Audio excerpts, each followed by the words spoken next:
Estamos de volta para aprofundar a discussão sobre a alfabetização matemática e como ela deve ser conduzida de acordo com o Pacto Nacional pela Alfabetização na Idade Certa. Aqui no estúdio, o professor Nelson Pirola, do Departamento de Educação da Unesp em Bauru. Professor, muito obrigada pela sua presença. Boa noite. Boa noite, eu agradeço o convite. Professor, existe um mito, de que a matemática ela é difícil, ela é para poucos. A forma como ela é apresentada para as crianças vai conduzir essa visão ao longo de toda a vida escolar do aluno, vamos dizer assim? Com certeza, a forma como o professor trabalha a matemática em sala de aula tem uma importância muito grande para o aprendizado dos alunos. Nós vimos pela reportagem que passou, experiências aí, significativas do ensino da matemática. Então, nós precisamos transformar aquela passividade dos alunos, de ficar só com aquele ensino expositivo, só com listas de exercício, só com procedimentos prontos e acabados, e levar o aluno a experimentar, a fazer atividades que sejam realmente relevantes para eles.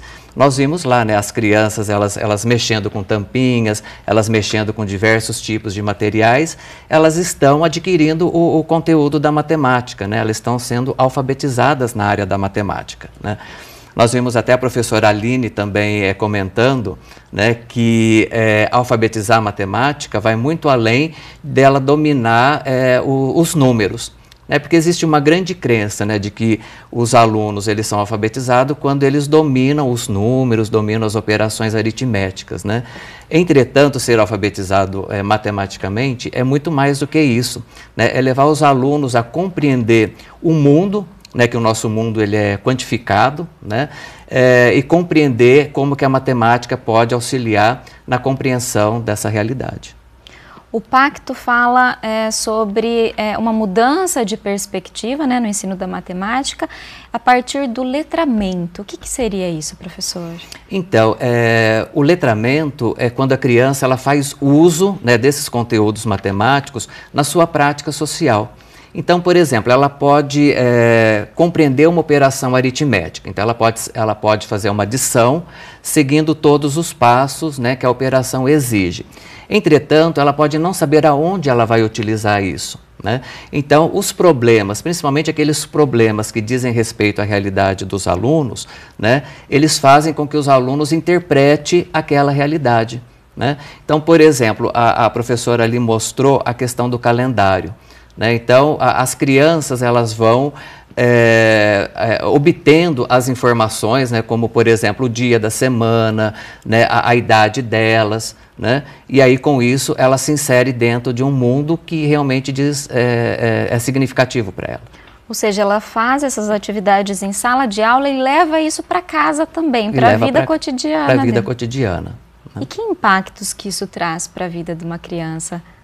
Então, porque assim, é o que eu sempre digo para os meus alunos, que eu trabalho com a graduação, tanto na matemática como na pedagogia. Dependendo da forma como eu ensino matemática, eu posso contribuir para a alienação desses alunos ou para a emancipação dos alunos.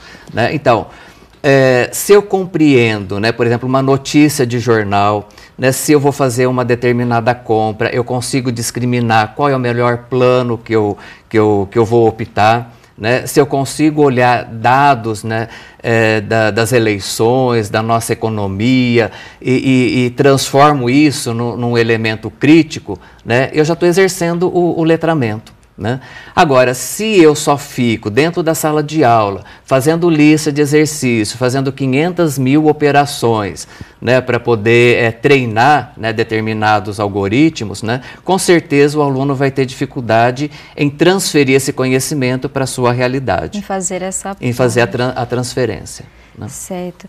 E então essa é uma mudança até de visão do professor em relação a como ele enxerga o aluno dentro da sala de aula, como a escola também enxerga esse aluno. Exatamente. E nós temos também, eu não sei, acho que é pouco divulgado, mas nós temos o Dia Nacional da Matemática. O Dia Nacional da Matemática, que é até uma lei que foi aprovada pelo nosso Congresso. E por que foi criado esse Dia Nacional da Matemática? Justamente para levar as crianças a terem uma outra visão da matemática, né, diferente daquela visão que é desenvolvida dentro da sala de aula, com exercícios, com resolução de problemas, né? Esse Dia Nacional da Matemática é o dia 6 de maio, né, homenagem, né, ao grande professor de matemática brasileiro, Malba Tahan. E esse dia ele foi criado para que as escolas pudessem se movimentar e também fazer atividades que tornem a matemática divertida e curiosa, assim como nós vimos na reportagem, né? Ou seja, eles estão aplicando esse Dia Nacional em todos os dias. Exatamente, porque eles estão tornando a matemática muito mais divertida, uma matemática curiosa, em que a descoberta é a grande mola propulsora para o aprendizado. Veja que a professora ela não dá todos os caminhos prontos e acabados para os alunos, né? Ela vai dando dicas, né? Ela vai dando algumas orientações e o aluno que descobre as relações que existem dentro da matemática.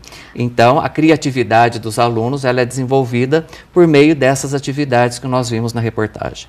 Mas, professor, para isso é preciso que os professores passem também por um processo de formação, para ter esse novo olhar, né? Com certeza, né? E um desses programas é o Pacto Nacional pela Alfabetização na Idade Certa. O que o pacto diz em relação à formação dos professores? Ela precisa ser motivada nesse sentido? Exatamente, né? O Pacto Nacional pela Alfabetização na Idade Certa, ele tem como principal objetivo levar os professores alfabetizadores, né? Os professores alfabetizadores são aqueles que estão atuando no ciclo de alfabetização, que é o primeiro, o segundo e o terceiro ano do ensino fundamental.